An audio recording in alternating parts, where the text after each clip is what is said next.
The Adventure of the Norwood Builder by Sir Arthur Conan Doyle. Narrated by Carol Phillips.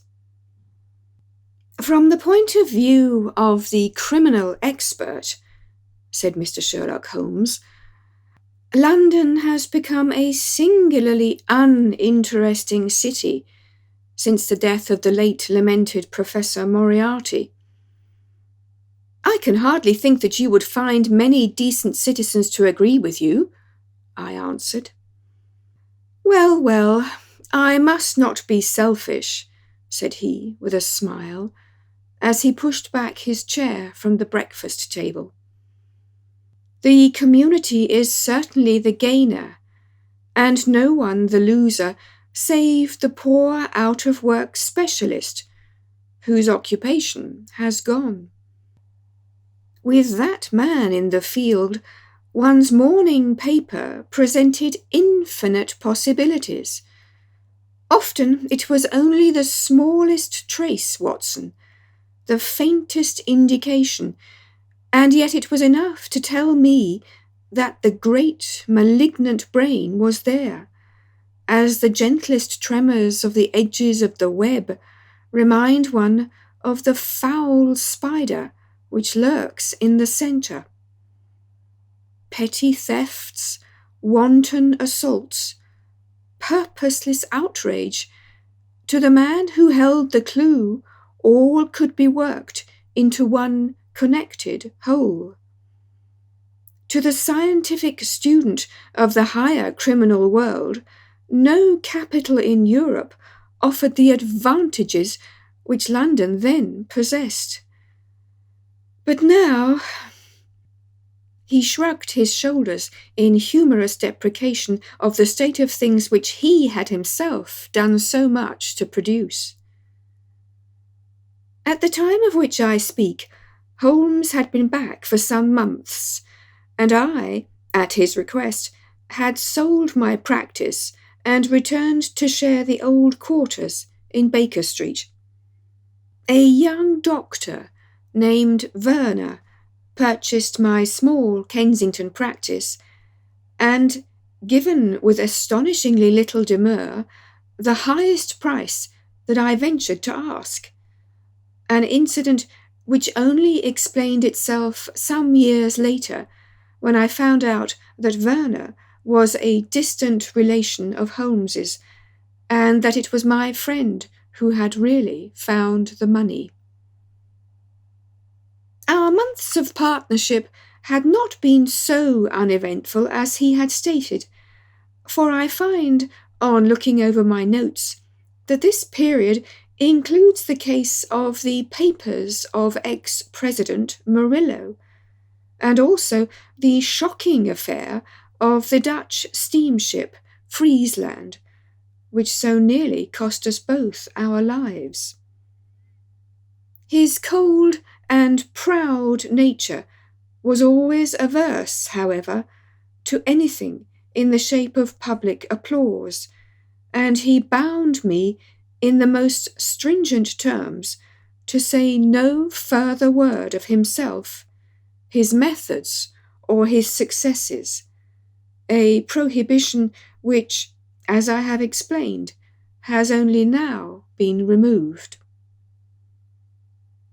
Mr. Sherlock Holmes was leaning back in his chair after his whimsical protest, and was unfolding his morning paper in a leisurely fashion, when our attention was arrested by a tremendous ring at the bell, followed immediately by a hollow drumming sound, as if someone were beating on the outer door with his fist. As it opened, there came a tumultuous rush into the hall, rapid feet clattered up the stair, and an instant later, a wild-eyed and frantic young man, pale, dishevelled, and palpitating, burst into the room. He looked from one to the other of us, and under our gaze of inquiry, he became conscious that some apology was needed for this unceremonious entry. I am sorry, Mr. Holmes, he cried. You mustn't blame me. I am nearly mad. Mr. Holmes, I am the unhappy John Hector Macfarlane. He made the announcement as if the name alone would explain both his visit and its manner. But I could see by my companion's unresponsive face that it meant no more to him than to me. "Have a cigarette, Mr. Macfarlane," said he, pushing his case across.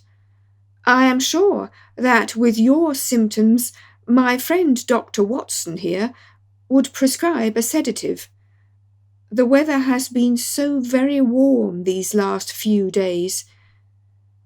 Now, if you feel a little more composed, I should be glad if you would sit down in that chair and tell us very slowly and quietly who you are and what it is that you want. You mentioned your name as if I should recognize it, but I assure you that, beyond the obvious facts that you are a bachelor, a solicitor, a Freemason, and an asthmatic, I know nothing whatever about you."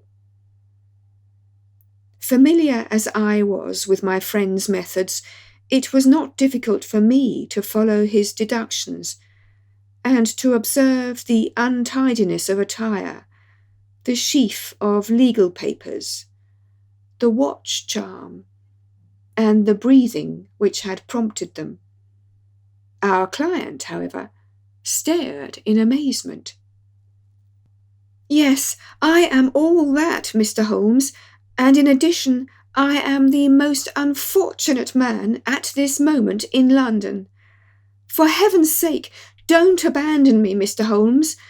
If they come to arrest me before I have finished my story, make them give me some time so that I may tell you the whole truth. I could go to jail happy if I knew that you were working for me outside." "Arrest you?" said Holmes. "This is really most interesting. On what charge do you expect to be arrested?" "Upon the charge of murdering Mr. Jonas Oldacre of Lower Norwood." My companion's expressive face showed a sympathy which was not, I am afraid, entirely unmixed with satisfaction. "Dear me," said he, "it was only this moment at breakfast that I was saying to my friend Dr. Watson that sensational cases had disappeared out of our papers." Our visitor stretched forward a quivering hand and picked up the Daily Telegraph, which still lay upon Holmes's knee. "If you had looked at it, sir, you would have seen at a glance what the errand is on which I have come to you this morning. I feel as if my name and my misfortune must be in every man's mouth."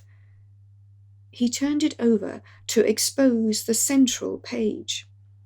"Here it is, and with your permission I will read it to you. Listen to this, Mr. Holmes. The headlines are: Mysterious Affair at Lower Norwood, Disappearance of a Well-Known Builder, Suspicion of Murder and Arson, A Clue to the Criminal. That is the clue which they are already following, Mr. Holmes, and I know that it leads infallibly to me. I have been followed from London Bridge Station, and I am sure that they are only waiting for the warrant to arrest me. It will break my mother's heart. It will break her heart." He wrung his hands in an agony of apprehension, and swayed backwards and forwards in his chair. I looked with interest upon this man, who was accused of being the perpetrator of a crime of violence. He was flaxen-haired and handsome in a washed-out, negative fashion, with frightened blue eyes and a clean-shaven face with a weak sensitive mouth. His age may have been about 27, his dress and bearing that of a gentleman. From the pocket of his light summer overcoat protruded the bundle of endorsed papers which proclaimed his profession. "We must use what time we have," said Holmes. "Watson, would you have the kindness to take the paper and to read me the paragraph in question?" Underneath the vigorous headlines which our client had quoted, I read the following suggestive narrative. Late last night, or early this morning, an incident occurred at Lower Norwood, which points, it is feared, to a serious crime. Mr. Jonas Oldacre is a well-known resident of that suburb, where he has carried on his business as a builder for many years. Mr. Oldacre is a bachelor, 52 years of age, and lives in Deep Dean House, at the Sydenham end of the road of that name. He has had the reputation of being a man of eccentric habits, secretive and retiring.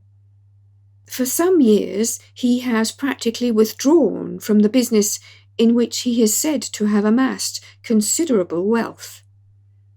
A small timber yard still exists, however, at the back of the house, and last night, about 12 o'clock, an alarm was given that one of the stacks was on fire.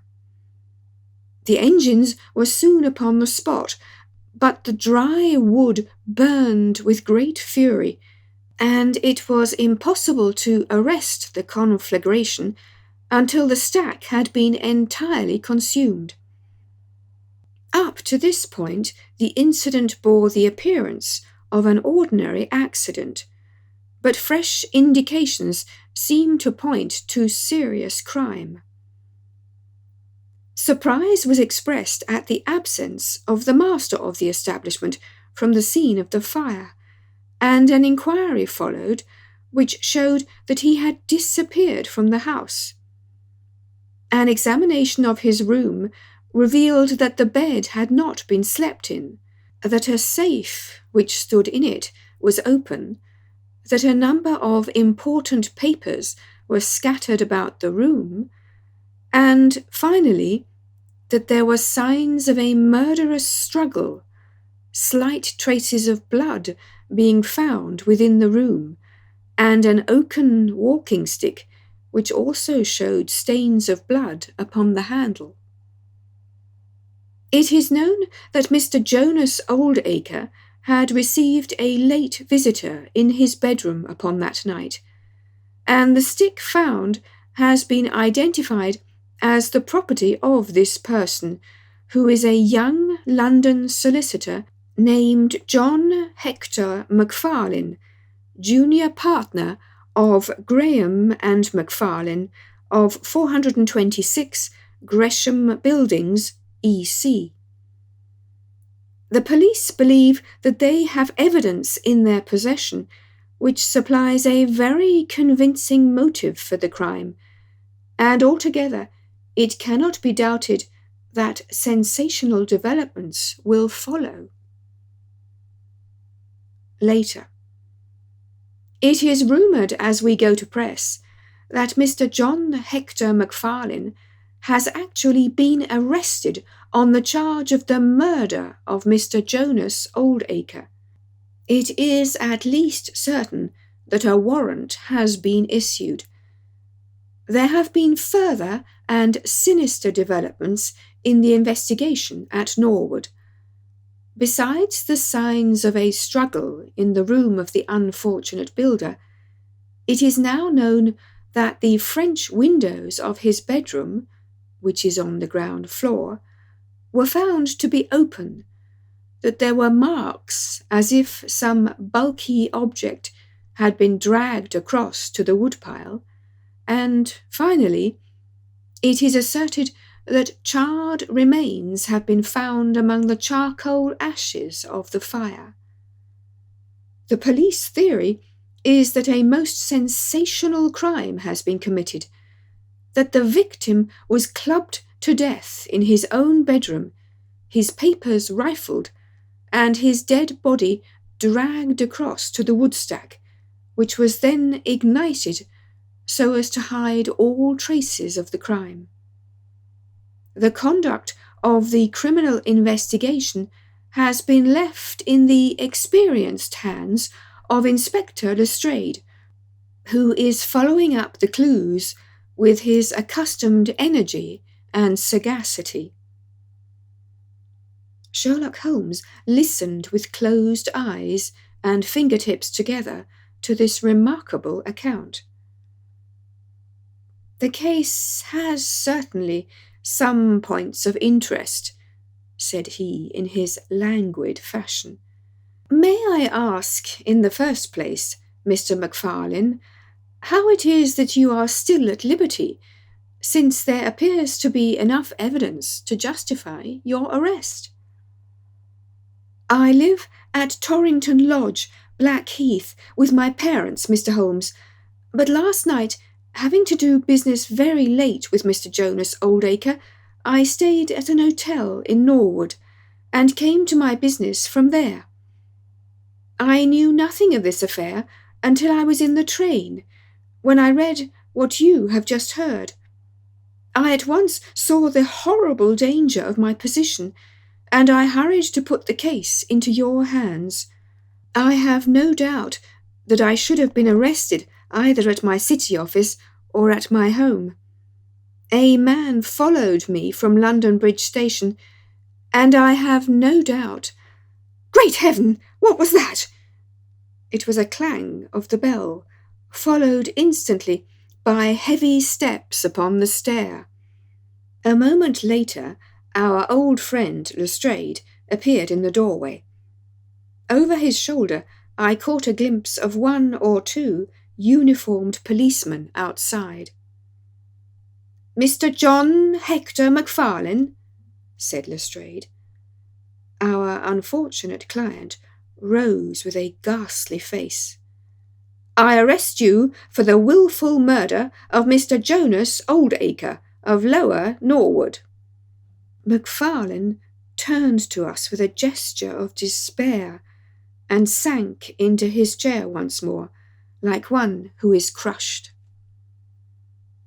"One moment, Lestrade," said Holmes. "Half an hour more or less can make no difference to you, and the gentleman was about to give us an account of this very interesting affair, which might aid us in clearing it up." "I think there will be no difficulty in clearing it up," said Lestrade grimly.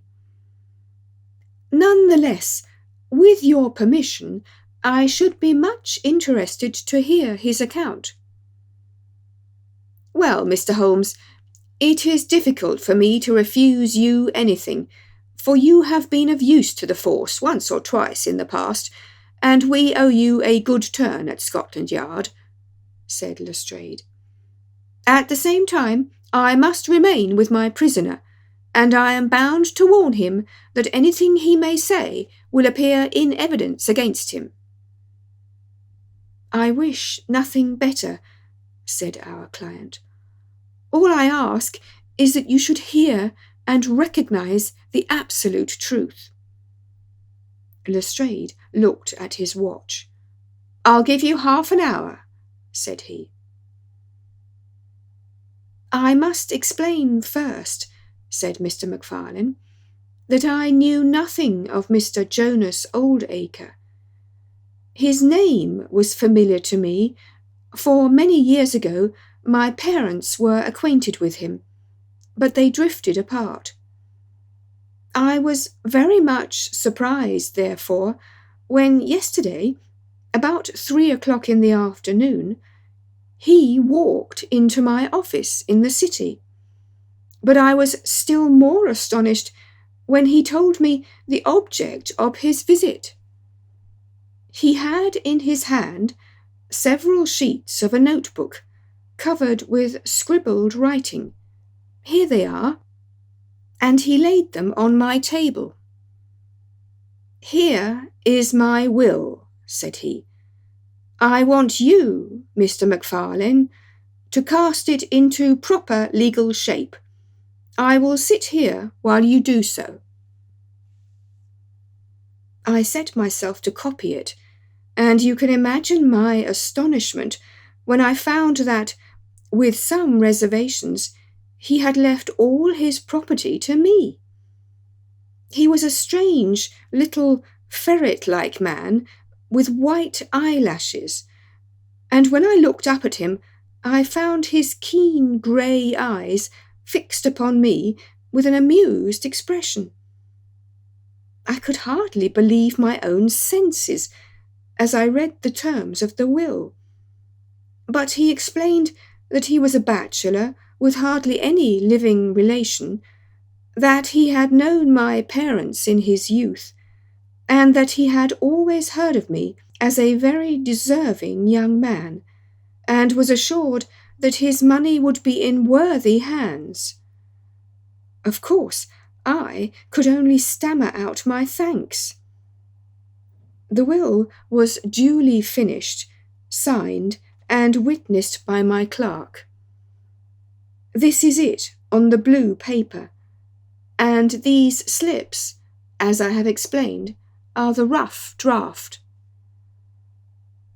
Mr. Jonas Oldacre then informed me that there were a number of documents, building leases, title deeds, mortgages, scrip, and so forth, which it was necessary that I should see and understand. He said that his mind would not be easy until the whole thing was settled, and he begged me to come out to his house at Norwood that night, bringing the will with me, and to arrange matters. Remember, my boy, not one word to your parents about this affair until everything is settled. We will keep it as a little surprise for them. He was very insistent upon this point, and made me promise it faithfully. You can imagine, Mr. Holmes, that I was not in a humour to refuse him anything that he might ask. He was my benefactor, and all my desire was to carry out his wishes in every particular. I sent a telegram home, therefore, to say that I had important business on hand, and that it was impossible for me to say how late I might be. Mr. Oldacre had told me that he would like me to have supper with him at 9, as he might not be home before that hour. I had some difficulty in finding his house, however, and it was nearly past before I reached it. I found him— "One moment," said Holmes. "Who opened the door?" "A middle-aged woman who was, I suppose, his housekeeper." "And it was she, I presume, who mentioned your name?" "Exactly," said Mr. Macfarlane. "Pray proceed." Macfarlane wiped his damp brow and then continued his narrative. "I was shown by this woman into a sitting-room where a frugal supper was laid out. Afterwards, Mr. Jonas Oldacre led me into his bedroom, in which there stood a heavy safe. This he opened and took out a mass of documents, which we went over together. It was between 11 and 12 when we finished. He remarked that we must not disturb the housekeeper. He showed me out through his own French window, which had been open all this time. "Was the blind down?" asked Holmes. "I will not be sure, but I believe that it was only half down. Yes, I remember how he pulled it up in order to swing open the window. I could not find my stick, and he said, 'Never mind, my boy, I shall see a good deal of you now, I hope, and I will keep your stick until you come back to claim it." I left him there, the safe open, and the papers made up in packets upon the table. It was so late that I could not get back to Blackheath, so I spent the night at the Annerley Arms, and I knew nothing more until I read of this horrible affair in the morning. "Anything more that you would like to ask, Mr. Holmes?" said Lestrade, whose eyebrows had gone up once or twice during this remarkable explanation. "Not until I have been to Blackheath." "You mean to Norwood?" said Lestrade. "Oh, yes, no doubt that is what I must have meant," said Holmes with his enigmatical smile. Lestrade had learnt by more experiences than he would care to acknowledge that razor-like brain could cut through that which was impenetrable to him. I saw him look curiously at my companion. "I think I should like to have a word with you presently, Mr. Sherlock Holmes," said he. "Now, Mr. Macfarlane, 2 of my constables are at the door, and there is a 4-wheeler waiting." The wretched man arose, and with a last beseeching glance at us, he walked from the room. The officers conducted him to the cab, but Lestrade remained.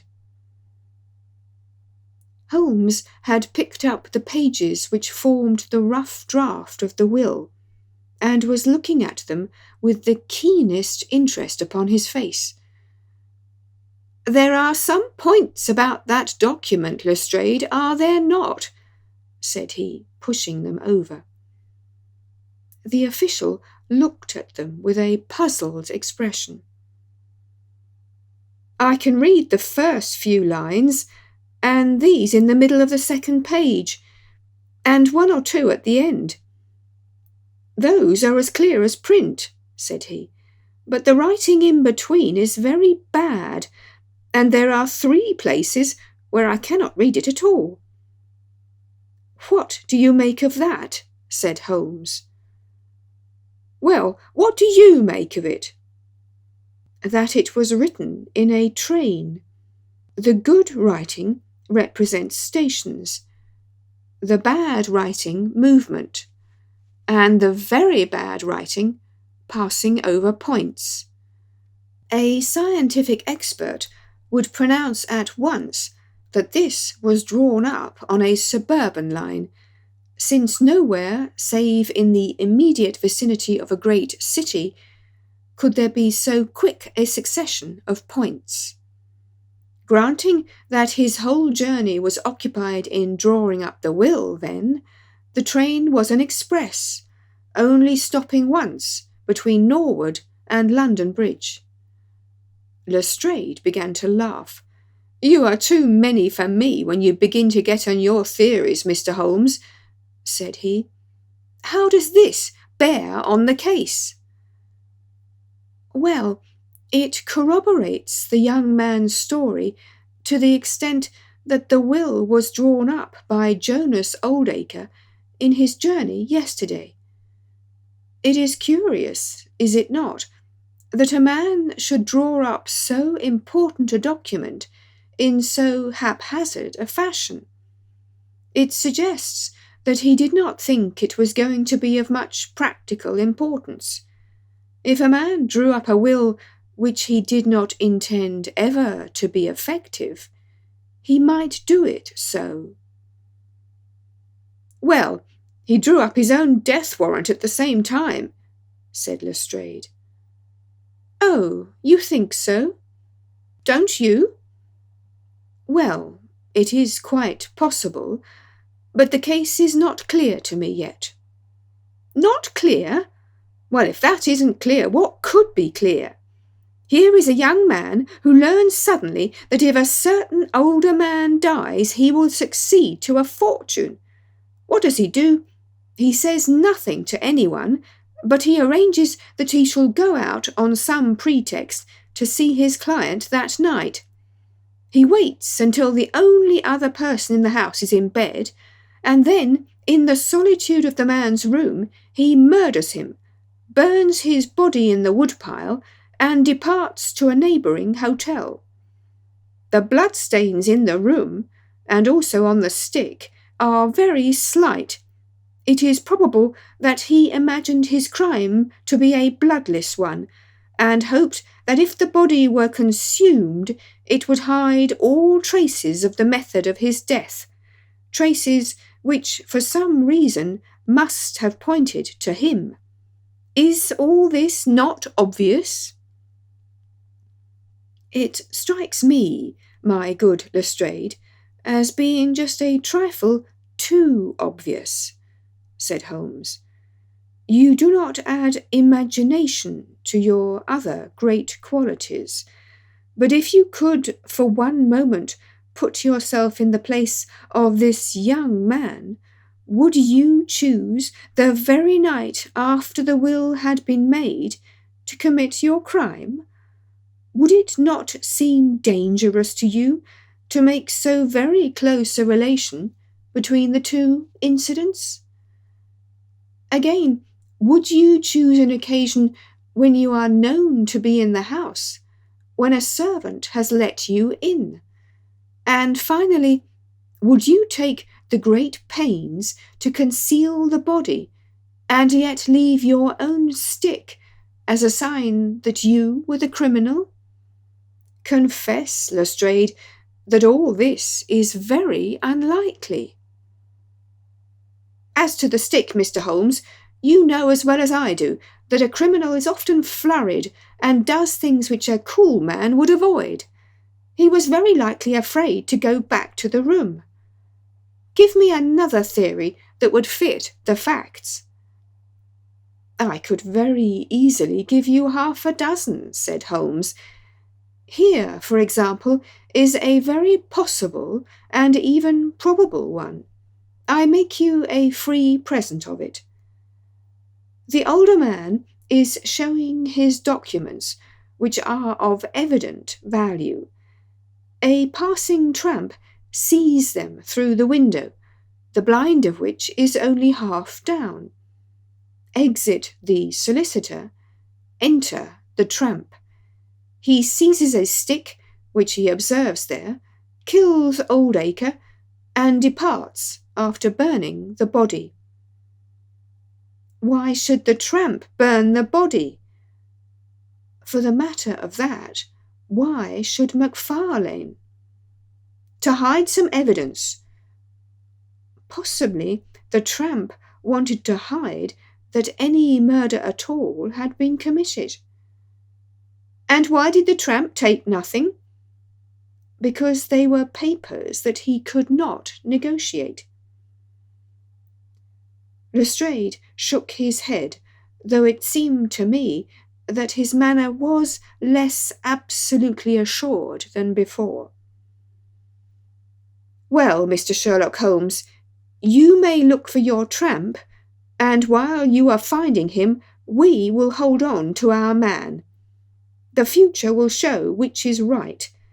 Just notice this point, Mr. Holmes, that, so far as we know, none of the papers were removed, and that the prisoner is the one man in the world who had no reason for removing them, since he was heir at law, and would come into them in any case. My friend seemed struck by this remark. I don't mean to deny that the evidence is, in some ways, very strongly in favour of your theory, said he. I only wish to point out that there are other theories possible. As you say, the future will decide. Good morning.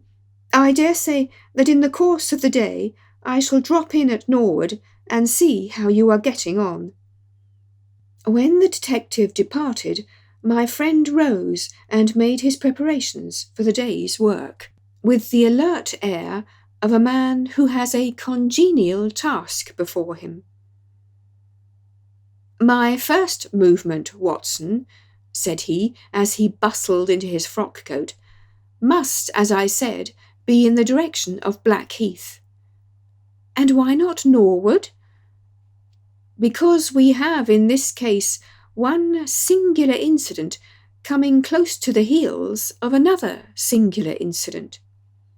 The police are making the mistake of concentrating their attention upon the second, because it happens to be the one which is actually criminal. But it is evident to me that the logical way to approach the case is to begin by trying to throw some light upon the first incident, the curious will so suddenly made and to so unexpected an heir. It may do something to simplify what followed. No, my dear fellow, I don't think you can help me. There is no prospect of danger, or I should not dream of stirring out without you.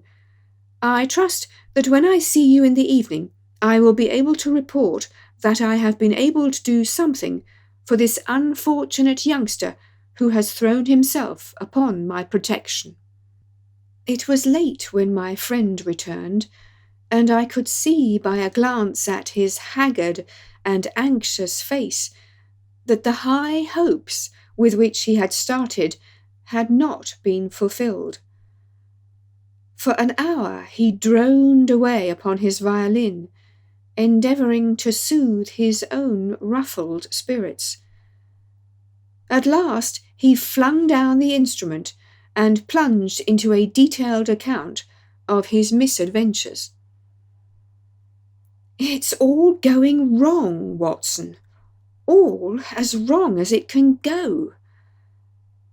I kept a bold face before Lestrade, but, upon my soul, I believe that for once the fellow is on the right track, and we are on the wrong.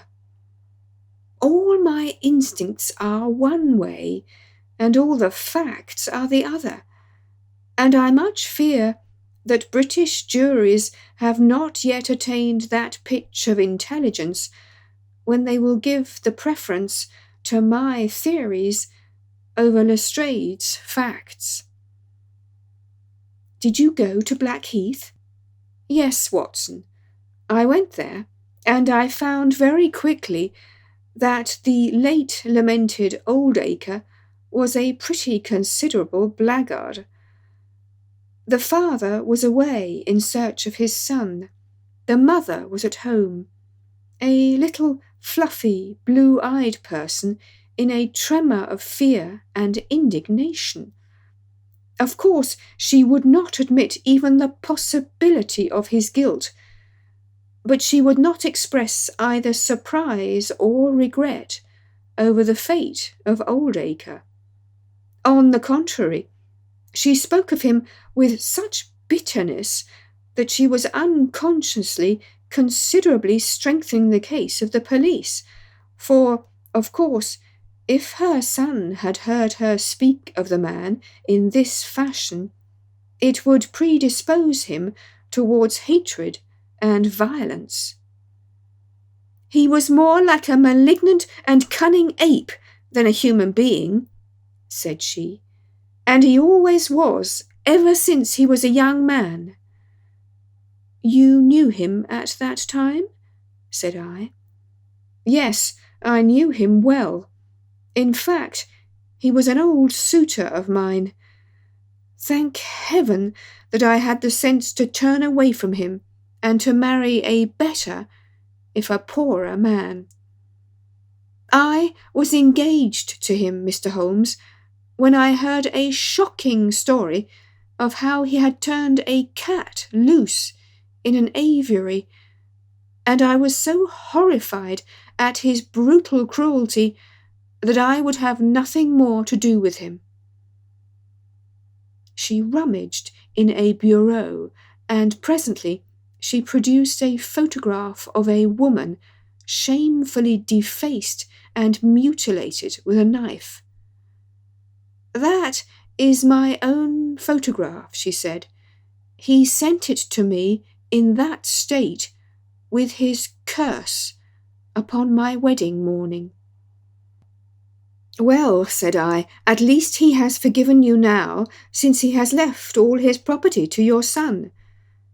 "Neither my son nor I want anything from Jonas Oldacre, dead or alive," she cried with a proper spirit. "There is a God in heaven, Mr. Holmes, and that same God who has punished that wicked man will show in his own good time that my son's hands are guiltless of his blood." Well, I tried 1 or 2 leads, but could get at nothing which would help our hypothesis, and several points which would make against it. I gave it up at last, and off I went to Norwood. This place, Deep Dean House, is a big modern villa of staring brick, standing back in its own grounds, with a laurel-clumped lawn in front of it. To the right, and some distance back from the road, was the timber yard, which had been the scene of the fire. Here's a rough plan on a leaf of my notebook. This window on the left is the one which opens into Oldacre's room. You can look into it from the road, you see. That is about the only bit of consolation I have had today. Lestrade was not there, but his head constable did the honours. They had just made a great treasure trove.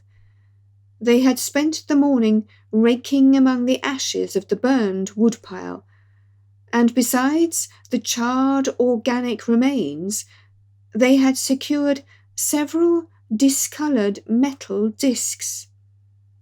I examined them with care, and there was no doubt that they were trouser buttons. I even distinguished that one of them was marked with the name of Hyams, who was Oldacre's tailor. I then worked the lawn very carefully for signs and traces, but this drought has made everything as hard as iron. Nothing was to be seen, save that some body or bundle had been dragged through a low privet hedge which is in a line with the woodpile. All that, of course, fits in with the official theory. I crawled about the lawn with an August sun on my back, but I got up at the end of an hour no wiser than before. Well, after this fiasco, I went into the bedroom and examined that also. The bloodstains were very slight, mere smears and discolorations, but undoubtedly fresh. The stick had been removed, but there also the marks were slight. There is no doubt about the stick belonging to our client. He admits it. Footmarks of both men could be made out on the carpet, but none of any third person, which again is a trick for the other side. They were piling up their score all the time, and we were at a standstill.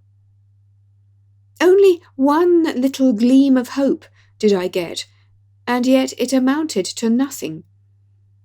I examined the contents of the safe, most of which had been taken out and left on the table.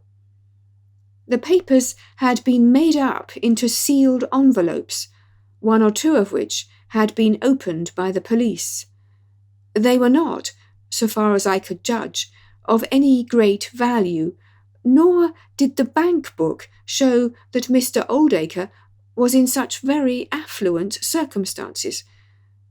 But it seemed to me that all the papers were not there. There were allusions to some deeds, possibly the more valuable, which I could not find. This, of course, if we could definitely prove it, would turn Lestrade's argument against himself, for who would steal a thing if he knew that he would shortly inherit it? Finally, Having drawn every other cover and picked up no scent, I tried my luck with the housekeeper. Mrs. Lexington is her name, a little dark, silent person with suspicious and sidelong eyes. She could tell us something if she would, I am convinced of it, but she was as close as wax. Yes, she had let Mr. MacFarlane in at 9:30. She wished her hand had withered before she had done so. She had gone to bed at 10:30. Her room was at the other end of the house, and she could hear nothing of what passed. Mr. MacFarlane had left his hat, and, to the best of her belief, his stick in the hall. She had been awakened by the alarm of fire. Her poor dear master had certainly been murdered. Had he any enemies? Well, every man had enemies, but Mr. Oldacre kept himself very much to himself, and only met people in the way of business. She had seen the buttons, and was sure that they belonged to the clothes which he had worn last night. The woodpile was very dry, for it had not rained for a month. It burned like tinder, and by the time she reached the spot, nothing could be seen but flames. She and all the firemen smelled the burned flesh from inside it. She knew nothing of the papers, nor of Mr. Oldacre's private affairs. So, my dear Watson, there's my report of a failure. And yet,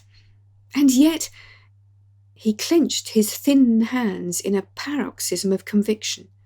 I know it's all wrong. I feel it in my bones. There is something that has not come out, and that housekeeper knows it.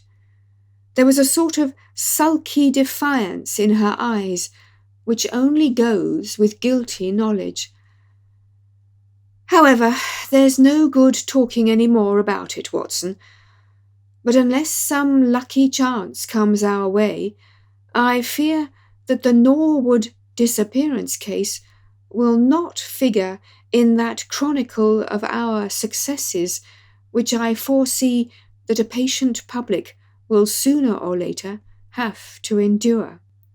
Surely, said I, the man's appearance would go far with any jury. That is a dangerous argument, my dear Watson. You remember that terrible murderer, Bert Stevens, who wanted us to get him off in 87? Was there ever a more mild-mannered, Sunday school young man? That is true. Unless we succeed in establishing an alternative theory, this man is lost. You can hardly find a flaw in the case which can now be presented against him, and all further investigation has served to strengthen it. By the way, there is one curious little point about those papers which may serve us as the starting point for an inquiry. On looking over the bank book, I found that the low state of the balance was principally due to large cheques which had been made out during the last year to Mr. Cornelius. I confess that I should be interested to know who this Mr. Cornelius may be, with whom a retired builder has such very large transactions. Is it possible that he has had a hand in the affair?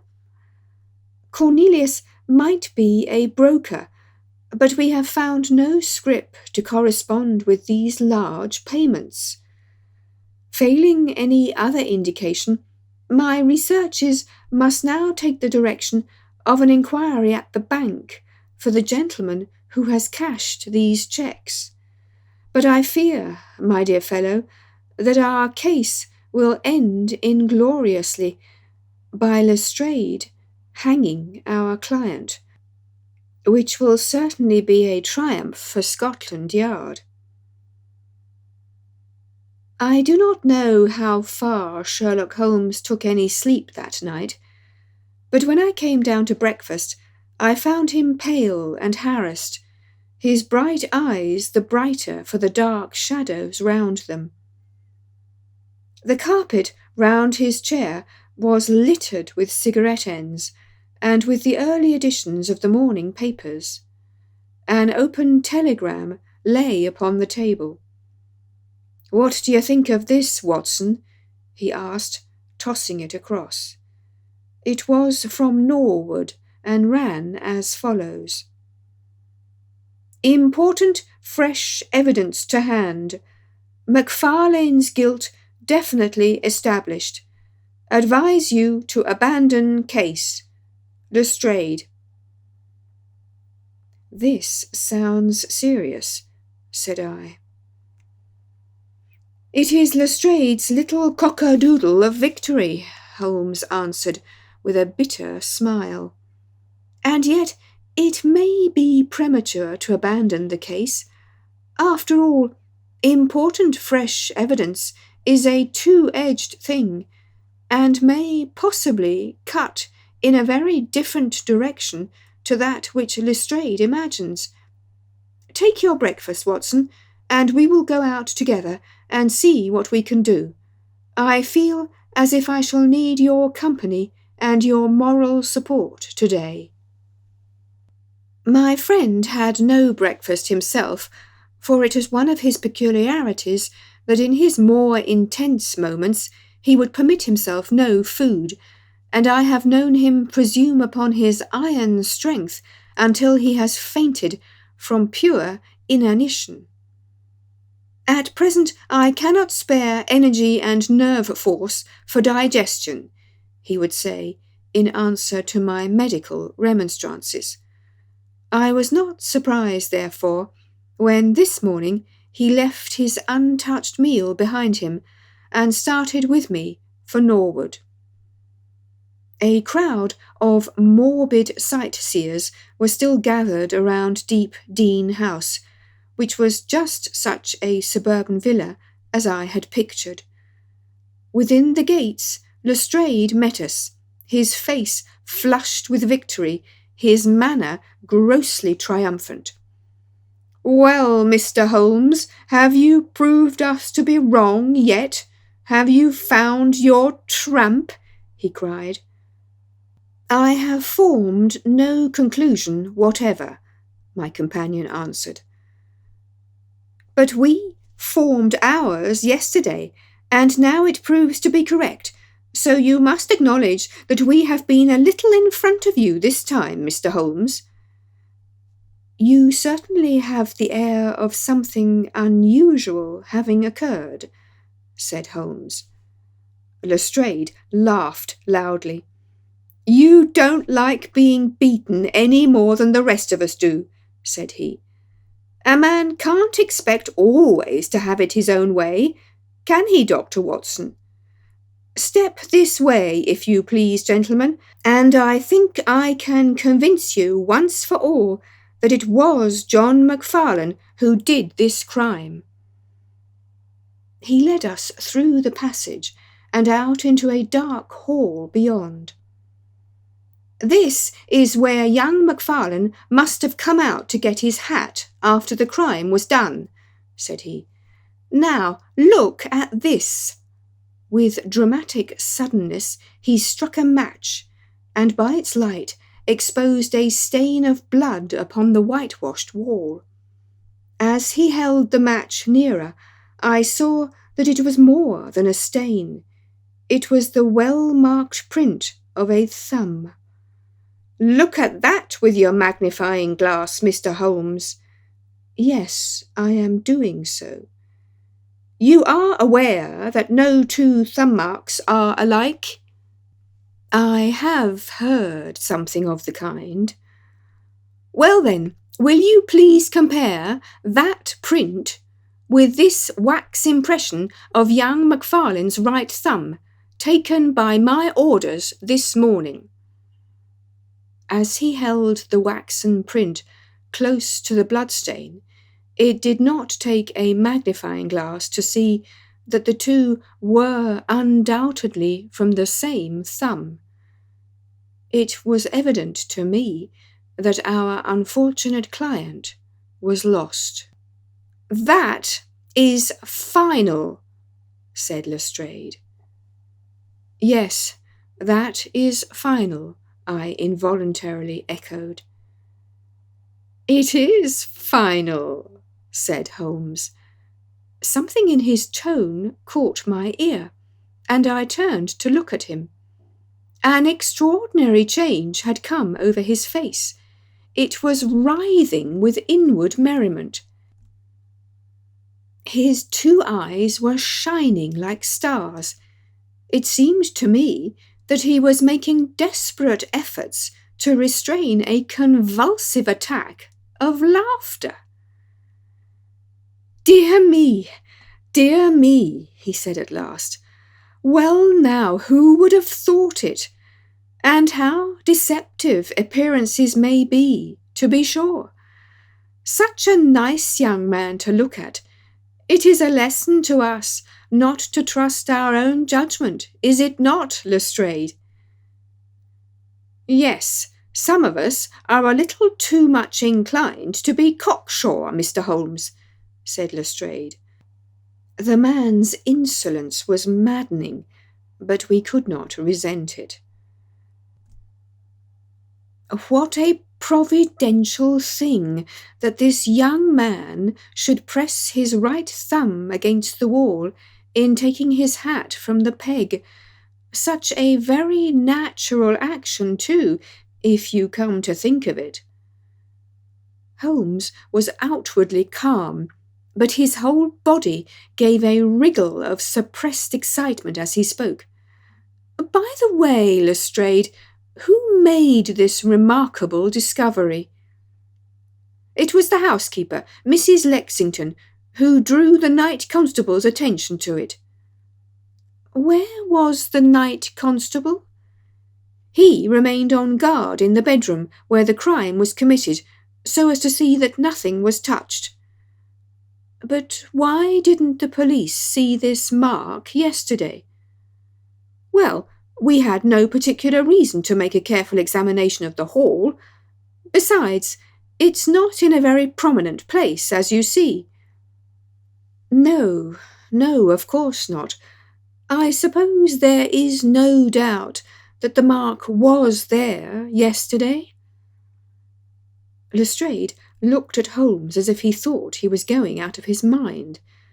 I confess that I was myself surprised, both at his hilarious manner and at his rather wild observation. "I don't know whether you think that Macfarlane came out of jail in the dead of the night in order to strengthen the evidence against himself," said Lestrade. "I leave it to any expert in the world whether that is not the mark of his thumb." "It is unquestionably the mark of his thumb." "There, that's enough," said Lestrade. "I am a practical man, Mr. Holmes, and when I have got my evidence I come to my conclusions. If you have anything to say, you will find me writing my report in the sitting-room." Holmes had recovered his equanimity, though I still seemed to detect gleams of amusement in his expression. "Dear me, this is a very sad development, Watson, is it not?" said he. "And yet there are singular points about it which hold out some hopes for our client." "I am delighted to hear it," said I heartily. "I was afraid it was all up with him." "I would hardly go so far as to say that, my dear Watson. The fact is that there is one really serious flaw in this evidence to which our friend attaches so much importance." "Indeed, Holmes, what is it?" "Only this, that I know that that mark was not there when I examined the hall yesterday. And now, Watson, let us have a little stroll round in the sunshine." With a confused brain, but with a heart into which some warmth of hope was returning, I accompanied my friend in a walk round the garden. Holmes took each face of the house in turn and examined it with great interest. He then led the way inside and went over the whole building from basement to attics. Most of the rooms were unfurnished, but none the less Holmes inspected them all minutely. Finally, on the top corridor, which ran outside 3 untenanted bedrooms, he again was seized with a spasm of merriment. "There are really some very unique features about this case, Watson," said he. "I think it is time now that we took our friend Lestrade into our confidence. He has had his little smile at our expense, and perhaps we may do as much by him if my reading of this problem proves to be correct. Yes, I think I see how we should approach it." The Scotland Yard inspector was still writing in the parlour when Holmes interrupted him. "I understood that you were writing a report of this case," said he. "So I am." "Don't you think it may be a little premature? I can't help thinking that your evidence is not complete."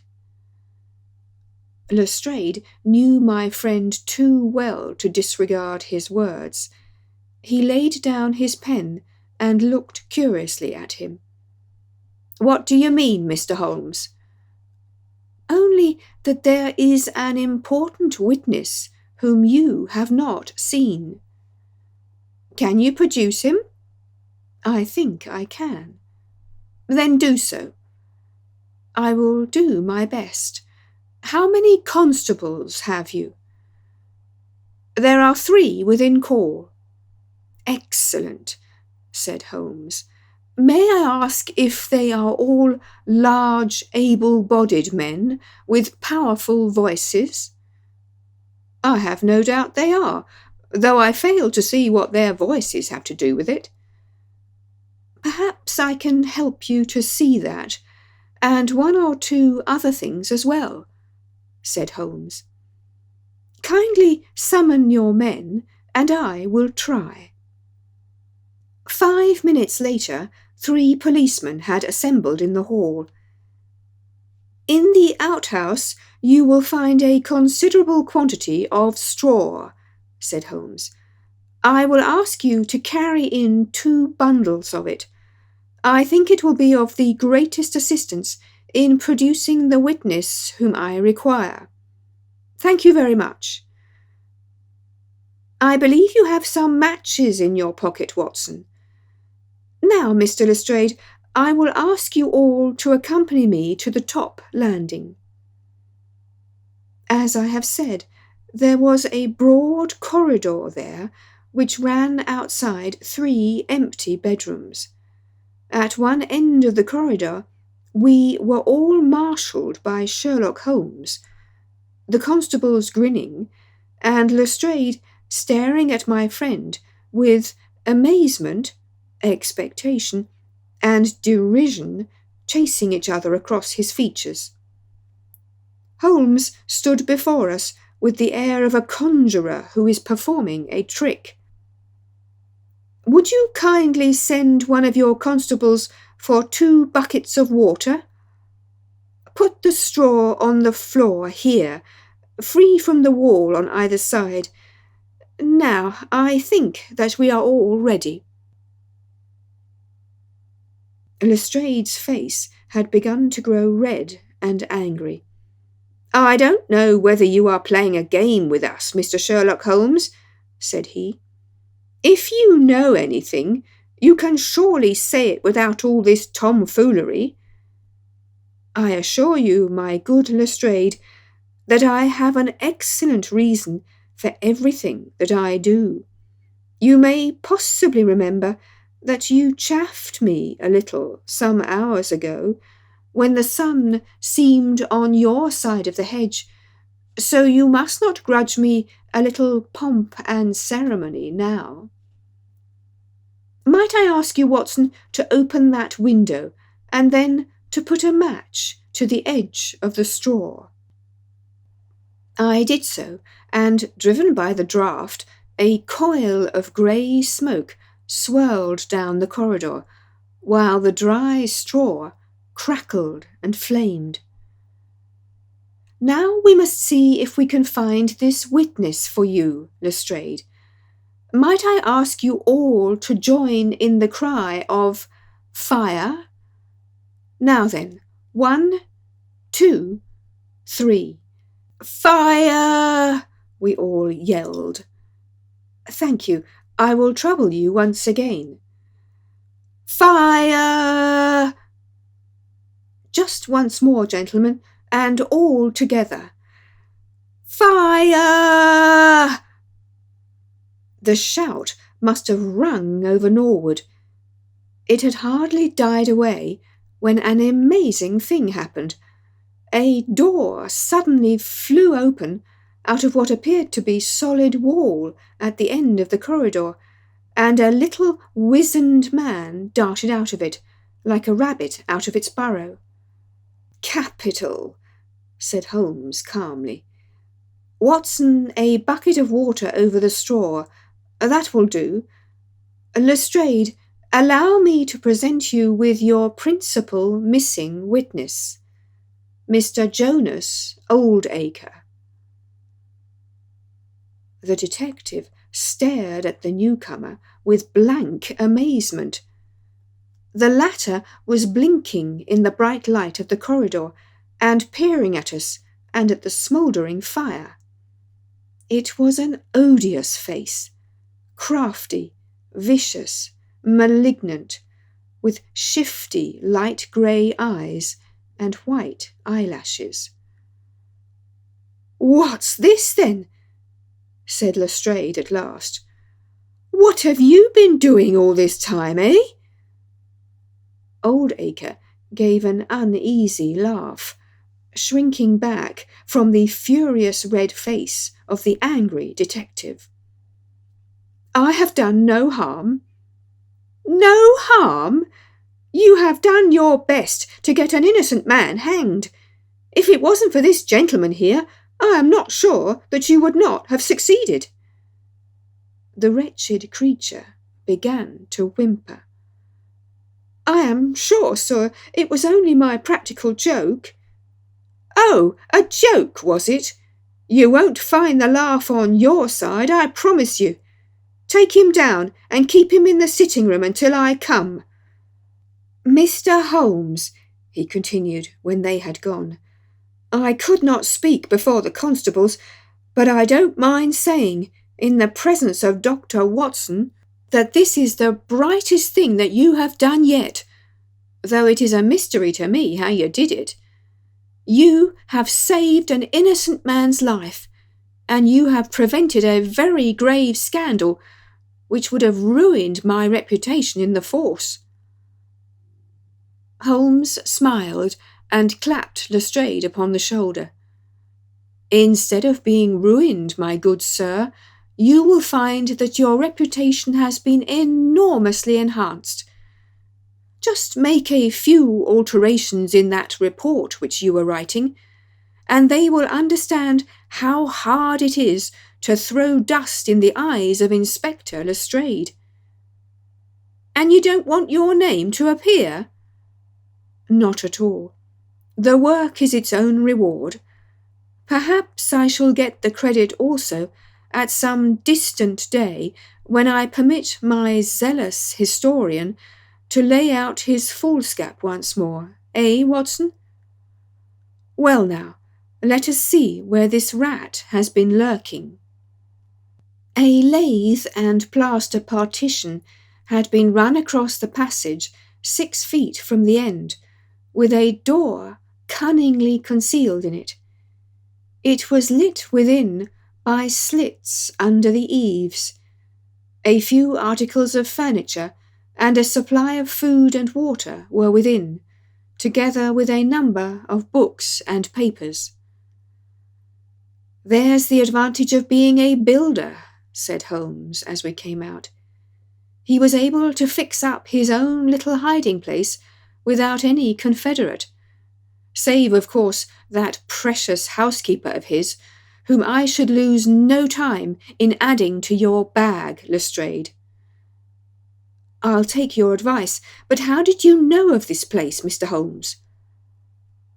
"I made up my mind that the fellow was in hiding in the house. When I paced one corridor and found it 6 feet shorter than the corresponding one below, it was pretty clear where he was. I thought he had not the nerve to lie quiet before an alarm of fire. We could, of course, have gone in and taken him, but it amused me to make him reveal himself. Besides, I owed you a little mystification, Lestrade, for your chaff in the morning." "Well, sir, you certainly got equal with me on that. But how in the world did you know that he was in the house at all?" "The thumb mark, Lestrade. You said it was final, and so it was, in a very different sense. I knew it had not been there the day before. I pay a good deal of attention to matters of detail, as you may have observed, and I had examined the hall and was sure that the wall was clear. Therefore, it had been put on during the night." "But how?" "Very simply. When those packets were sealed up, Jonas Oldacre got Macfarlane to secure one of the seals by putting his thumb upon the soft wax. It would be done so quickly and so naturally that I dare say the young man himself has no recollection of it. Very likely it just so happened, and Oldacre had himself no notion of the use he would put it to. Brooding over the case in that den of his, it suddenly struck him what absolutely damning evidence he could make against Macfarlane by using that thumb mark.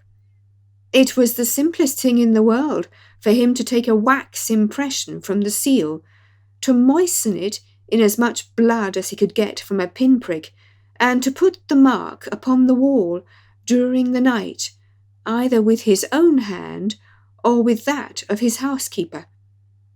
If you examine among those documents which he took with him into his retreat, I will lay you a wager that you find the seal with the thumb mark upon it." "Wonderful," said Lestrade. "Wonderful. It's all as clear as crystal, as you put it. But what is the object of this deep deception, Mr. Holmes?" It was amusing to me to see how the detective's overbearing manner had changed suddenly to that of a child asking questions of its teacher. "Well, I don't think it is very hard to explain. A very deep, malicious, vindictive person is the gentleman who is now awaiting us downstairs. You know that he was once refused by Macfarlane's mother? You don't? I told you that you should go to Blackheath first, and Norwood afterwards. Well, this injury, as he would consider it, has rankled in his wicked, scheming brain, and all his life he has longed for vengeance, but never seen his chance. During the last year or two, things have gone against him. Secret speculation, I think, and he finds himself in a bad way. He determines to swindle his creditors, and for this purpose he pays large cheques to a certain Mr. Cornelius, who is, I imagine, himself under another name. I have not traced these cheques yet, but I have no doubt that they were banked under that name at some provincial town where Oldacre, from time to time, led a double existence. He intended to change his name altogether, draw this money, and vanish, starting life again elsewhere. Well, that's likely enough. It would strike him that in disappearing he might throw all pursuit off his track, and at the same time have an ample and crushing revenge upon his old sweetheart, if he could give the impression that he had been murdered by her only child. It was a masterpiece of villainy, and he carried it out like a master.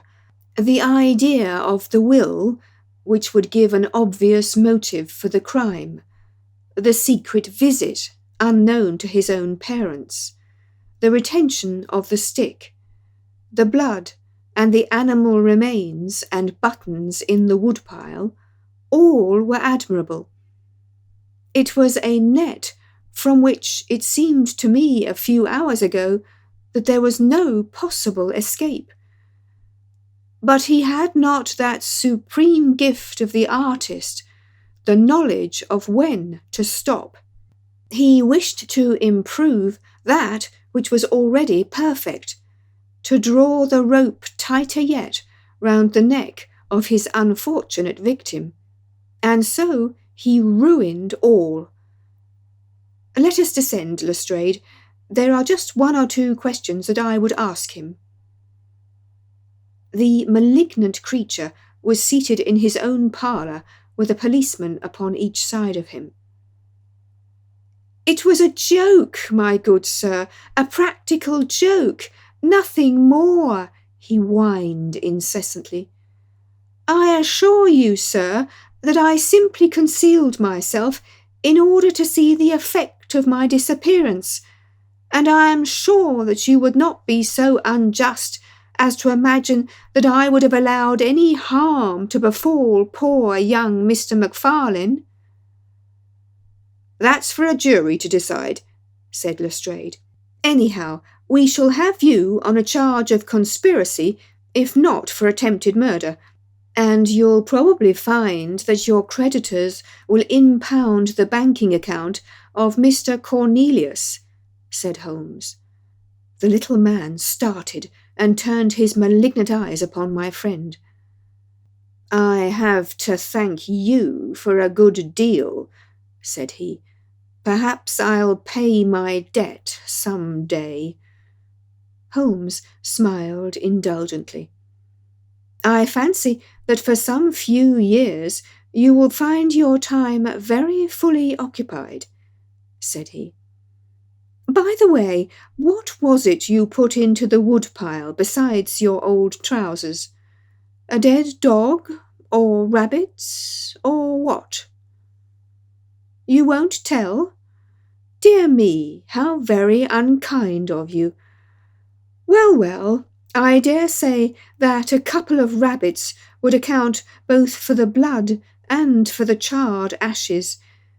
If ever you write an account, Watson, you can make rabbits serve your turn. A short biography of Sir Arthur Conan Doyle, narrated by Carol Phillips.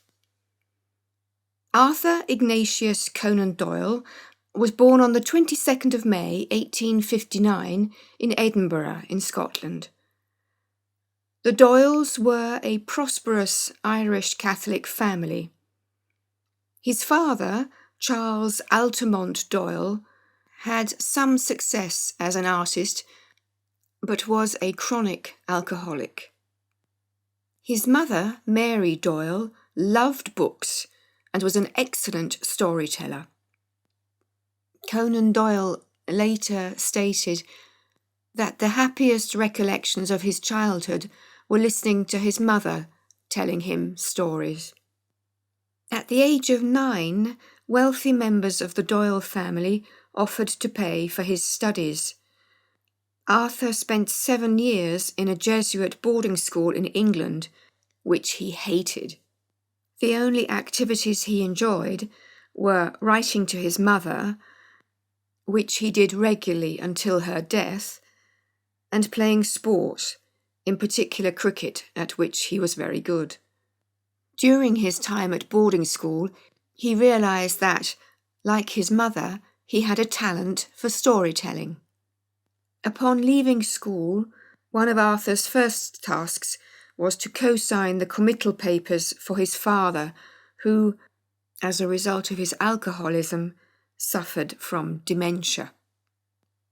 Conan Doyle described the events relating to the confinement of his father to a lunatic asylum in the story The Surgeon of Gaster Fell, which he wrote in 1880. Rather than following an artistic career, Arthur Conan Doyle decided to follow a medical one. For financial reasons, his mother had taken in a young lodger, Dr. Brian Charles, who had trained at the University of Edinburgh, and it was here that Conan Doyle undertook his medical studies. During his medical studies, Conan Doyle met a number of future authors who were also studying at the university, including James Barrie and Robert Louis Stevenson. One of his teachers, Dr. Joseph Bell, had a great influence on him. Dr. Bell was a master at observation, logic, deduction, and diagnosis, all qualities which Conan Doyle later attributed to his most famous creation, the detective Sherlock Holmes. During his studies, Conan Doyle began to write short stories, some of which were published in literary journals. In 1881, Conan Doyle graduated, obtaining his Bachelor of Medicine and Master of Surgery, upon which he drew a humorous sketch of himself receiving his diploma with the caption, "Licensed to Kill." After working as a medical officer on a steamer and as an assistant to a doctor in Plymouth, Conan Doyle opened his own practice in Portsmouth, and by the end of his 3rd year, his practice had started to earn him a comfortable income. While working as a doctor, he continued to write. In August 1885, he married Louisa Hawkins, the sister of one of his patients. He described her in his memoirs as having been gentle and amiable. In March 1886, Conan Doyle started writing the novel which brought him immediate fame. It was published 2 years later in Beeton's Christmas Annual under the title A Study in Scarlet, and introduced the world to the immortal Sherlock Holmes and Dr. Watson. Also at this time, he wrote stories which illustrate the beginning of his fascination with the paranormal and spiritualism. In August of 1889, Joseph Marshall Stoddart, managing editor of Lippincott's monthly magazine in Philadelphia, came to London to establish a British edition of his magazine. He commissioned the young doctor to write a short novel which was published in England and the US in February of 1890. This story, The Sign of Four, was responsible for establishing both the character Sherlock Holmes and the author Sir Arthur Conan Doyle. Conan Doyle's literary agent, A.P. Watt, made a deal with the Strand magazine to publish the Sherlock Holmes stories. The image of Sherlock Holmes was created by the illustrator Sidney Paget. This collaboration lasted for many decades and was instrumental in making the author, the magazine, and the artist world famous. After almost dying as a result of a virulent attack of influenza, Conan Doyle decided to abandon his medical career and concentrate on his literary one. In 1893, in spite of everyone's entreaties, the prolific but impulsive author decided to get rid of Sherlock Holmes. During a trip to Switzerland, he found the spot where his hero was to meet his end. In The Final Problem, published in December 1893, Sherlock Holmes and Professor Moriarty plunged to their deaths at the Reichenbach Falls. As a result, 20,000 readers cancelled their subscriptions to the Strand magazine. Conan Doyle, however, felt freed from a fictional character who had oppressed him. Following the death of his wife, who had been diagnosed with tuberculosis, and of his father, Conan Doyle suffered from depression, which may have caused him to become more and more fascinated by life beyond the veil. He became extremely interested in spiritualism and joined the Society for Psychical Research. Although writing prodigiously, none of his other works obtained the success of his Sherlock Holmes stories. A long stay in the Exmoor region, including a visit to Dartmoor prison, gave him the inspiration for his next novel. But he realised the novel lacked a hero. However, he did not resurrect the detective Sherlock Holmes, but simply wrote the story as if it was a previously untold adventure. To the delight of thousands of frustrated fans, the Strand magazine published the first episode of The Hound of the Baskervilles in August of 1901. A year later, King Edward VII knighted Conan Doyle for his services rendered to the Crown during the Boer War, although gossip has it that the king, as an avid Sherlock Holmes fan, had put the author's name on his honours list to encourage him to write new stories. In 1907, Conan Doyle married his second wife, Jean Leckie, whom he had known for almost 10 years. She was an intellectual, a good sportswoman, and a trained mezzo-soprano.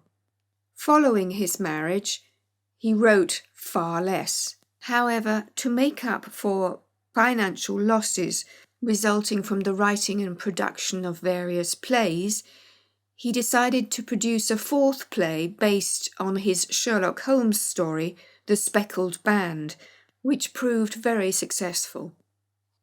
The loss of his son, his brother, his 2 brothers-in-laws and his 2 nephews in the First World War further increased his attraction to spiritualism and the occult, which was greatly mocked by the press. After 1918, Conan Doyle concentrated on writing about spiritualism and undertaking so-called psychic crusades involving trips to America, Australia, and Africa. In order to recoup the costs incurred by his spiritualist activities, he published in 1928 his last 12 stories about the exploits of his world-famous detective. These were compiled in The Casebook of Sherlock Holmes. In the autumn of 1929, he was diagnosed with angina pectoris, and he died on July 7, 1930, surrounded by his family.